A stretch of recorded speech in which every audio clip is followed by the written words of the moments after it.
Good morning, YouTube. This is Johnny. I thought I'd make a video. I noticed it's been a couple days, and I've been telling myself I'll make a video when I'm really in the mood. Well,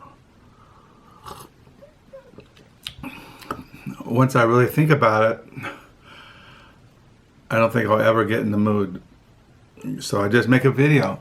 I mean, hey, you gotta be, my philosophy of video making is to be spontaneous, just to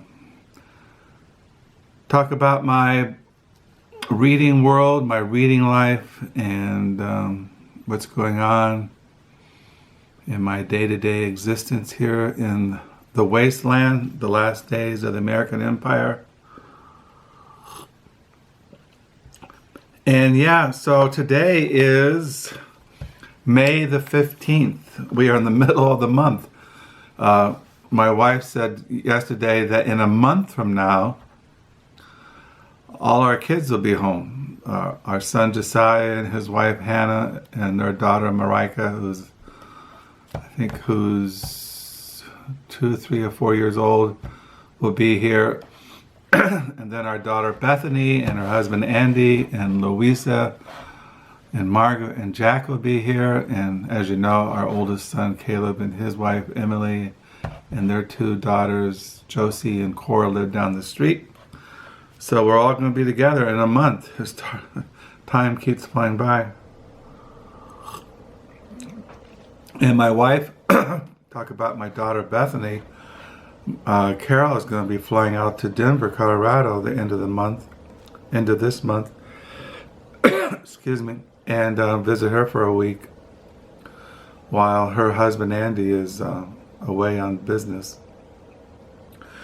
So yeah, it's May the 15th. It's a Wednesday. It is 7:34 in the morning, and I'm waking up to another day.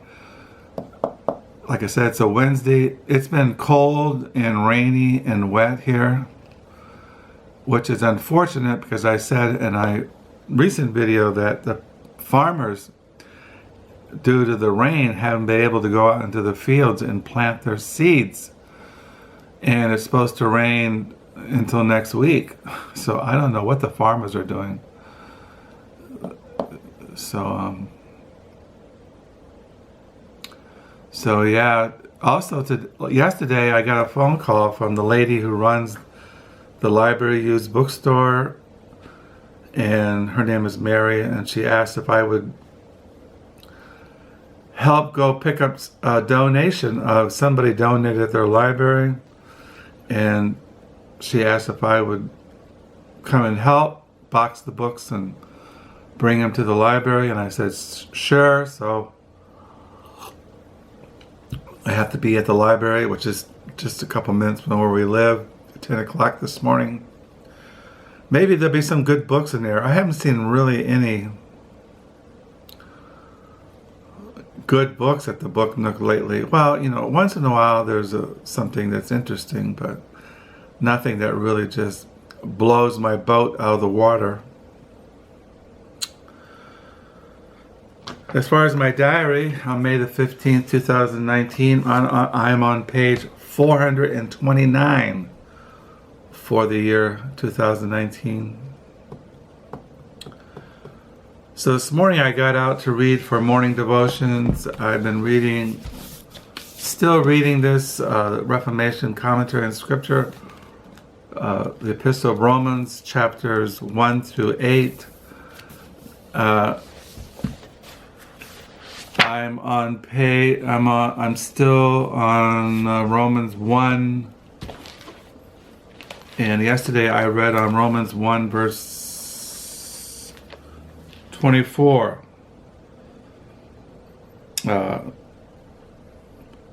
Therefore God also gave them up to uncleanness in the lust of their hearts, to dishonor their bodies among themselves. So that's as far as I got yesterday. So God gave them over to lust.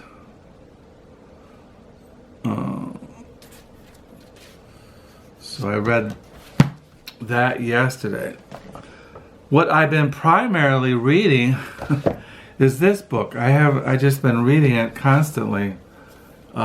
Stephen Wright, Going Native. This is a novel that was published in 1994.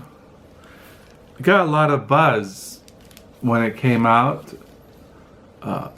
In the back of the book is an endorsement by Toni Morrison, Don DeLillo, and Robert Coover.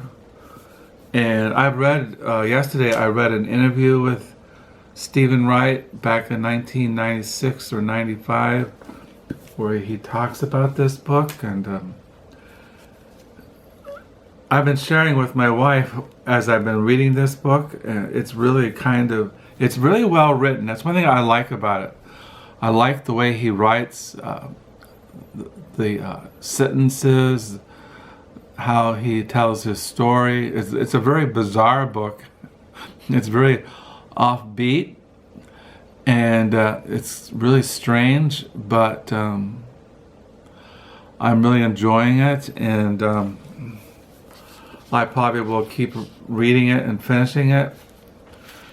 I might talk more about it. I did read The Inside Flap. Well, it's interesting. There's another quote here by Francine Prose. What gives Wright's vision authority is the power and intelligence of his language. Every sentence is beautifully written, sharply detailed, shaped by a metaphorical imagination. Yeah, I really like that. Every sentence is beautifully written. Yeah, he has a way of his sentences. Even though the subject matter of the novel is very like I said, kind of weird.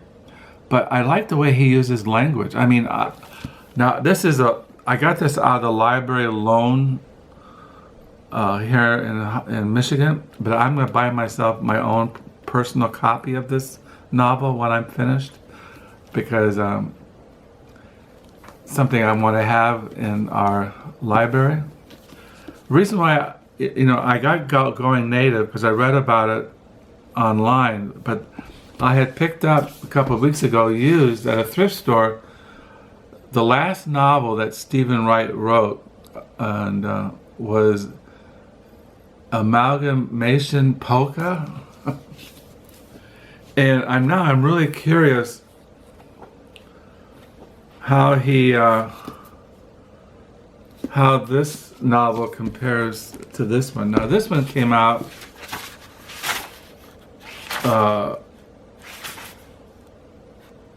in 2006.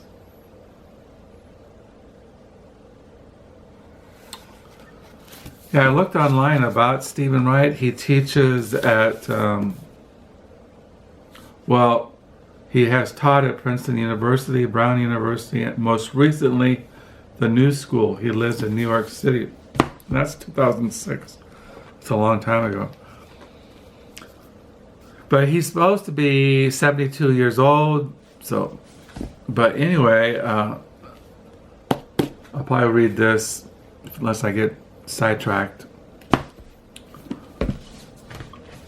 Last night, I started reading the book I got last Sunday at the local retail bookstore, The Bookshop of the World, Making and Trading Books in the Dutch Golden Age by Andrew Pettergree and Arthur D. Weduwen. So I started reading this. I got 2 books in the mail this week. I have this kind of, what's the word? If I come across on the internet or I read a review, I'm always looking at literary sites on the internet. I'm always reading book reviews. I'm always looking for new books to read.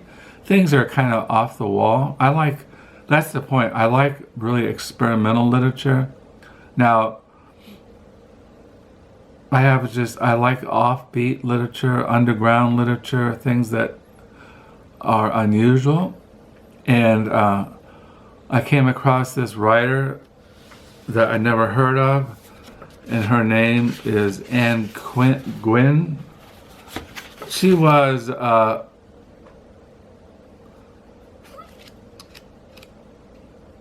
this came out in 1996. It was just reprinted. Her novel Berg. The Paris Review says Quinn's prose never falters. It's stunning. It says in the back here, a man called Berg, who changed his name to Grib, came to a seaside town intending to kill his father. So begins Anne Quinn's madcap frolic with sinister undertones, a debut, quote, so staggeringly superior to most, you'll never forget it, The Guardian. She's a British writer. Alistair Brigg hears where his father, who has been absent from his life since his infancy, is living. Without revealing his identity, Berg takes a room next to the one where his father and father's mistress are lodging, and he starts to plot his father's elimination. Seduction and violence follow, though not quite as Berg intends, with Quinn lending the proceedings a delightful, absurdist humor. Archaic, heady, dark, Berg is Quinn's masterpiece, a classic of post-war avant-garde British writing, and now finally back in print after much demand. So I got this in the mail. I suppose that's what I like, avant-garde literature. I just have this, if I come across something like that, it's described as avant-garde or experimental or absurd, I tend to just buy it. Even now, sometimes, I don't know, I don't think I've ever been disappointed in anything I bought. But I just have this weakness for, that's the word, I have a weakness for avant-garde literature. And I got this book in the mail that I've read about on the internet and the reviews, and I just finally, it was going for only like $12. Amazon was selling it for $12. It has a retail price of $27. It's called The Revolutionaries by Joshua Furst. And it says here in the flap, Fred is the sole offspring of Lenny Snyder, the famous or notorious Pied Piper of the counterculture. And in middle age, he hates being reminded of it, but neither can he ignore any longer. His psychedelically bizarre childhood. From infancy, for instance, when his parents named him Freedom, he was held up as a model for the new consciousness, not only by family and friends, but also by everyone in the burgeoning movement led by his father, who happily exploited having his wife and his toddling when walking and talking, and finally observant son in tow. Thanks to Fred, his charismatic, brilliant, volatile ringmaster is as captivating in these pages as he was to his devoted disciples back then. We watched Lenny organize hippie and intellectuals stage magnificent stunts and gradually lose his magnetic confidence in leading a role as the 60s start slipping away. He demands loyalty but gives none back in return. A man who preaches love but treats his own intimates with almost reflective cruelty. And Fred remembers all of it, the chaos, the spite, the affection.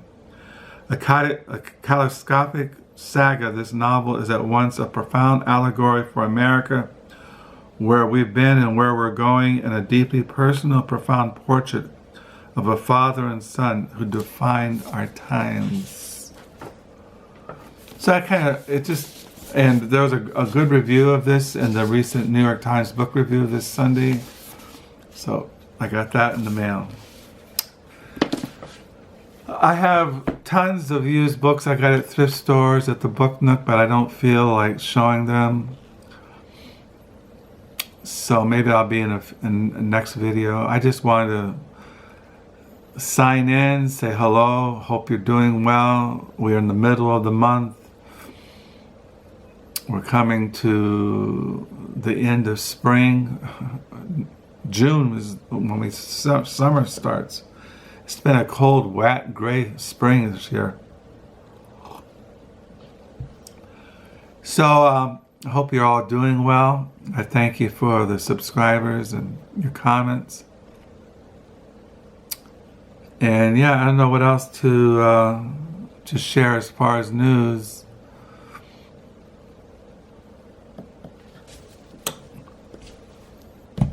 So I'll sign off, so I suppose. I don't got anything coming in the mail this week. Well, I have some t-shirts. Death to the World t-shirt. I got some CDs coming in the mail. But no books that I can think of. Now, you know this coming Friday, my wife and I are going to go to Grand Rapids for the day, visit bookstores, celebrate our 40th wedding anniversary. It's supposed to rain, which kind of sucks, but I can't see to cancel our trip to GR, even though I get totally freaked driving in any kind of bad weather. But we'll see. Maybe the Lord will hold the reins back. So I'll sign off. I hope you're doing well, having a good reading week, and until next time, bye.